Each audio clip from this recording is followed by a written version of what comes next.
అనంత్ శ్రీరామ్ గారు చాలా అరుదుగా వస్తుంది. అన్ని అన్ని రకాలైన పాటలు రాసే అవకాశం ఒక ఆల్బమ్‌లో చాలా అరుదుగా వస్తుంది. ఈ ఆల్బమ్‌లో కూడా మీరు అన్ని రకాలైన పాటలు రాసే అవకాశం వచ్చింది. ముఖ్యంగా ఐటెమ్ సాంగ్ గురించి బయట రకరకాల చర్చ నడుస్తుంది. ఐటెమ్ పాటగా స్వీకరించిన వాళ్ళు దాన్ని ఎంజాయ్ చేస్తుంటే, ఇంకొంతమంది సాహిత్యం ఏంటి ఇలా ఉంది అని చెప్పి కొంత విమర్శ అయితే కనిపిస్తుంది సోషల్ మీడియాలో. దాని మీద మీ అభిప్రాయం ఏంటి? ఒకటి నేను అనుకునేది ఐటమ్ పాటను ఐటమ్ సాంగ్లా ఆస్వాదించిన వాళ్ళు వాళ్ళకు ఒక స్పెషల్ ఐటమ్ రుచి చూపించినట్టు, ఐటమ్ సాంగ్ని ఐటమ్ సాంగ్ లాగా ఆస్వాదించిన వాళ్ళు వాళ్ళే ఐటమ్ గర్ల్ కింద లెక్క. ఇక ఆరోపణ అనేది నిర్దిష్టంగా ఉండాలి.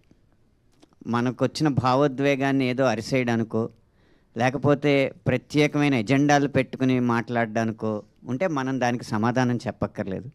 తాత్వికంగా ఆలోచించగలిగేవాళ్ళు, తార్కికంగా మాట్లాడగలిగేవాళ్ళు ఏ వాక్యం మీద ఏ ఆరోపణ నిర్దిష్టంగా చేసినా నిఖార్సైన సమాధానం ఇవ్వడానికి నిజాయితీగా సిద్ధంగా ఉన్నాను.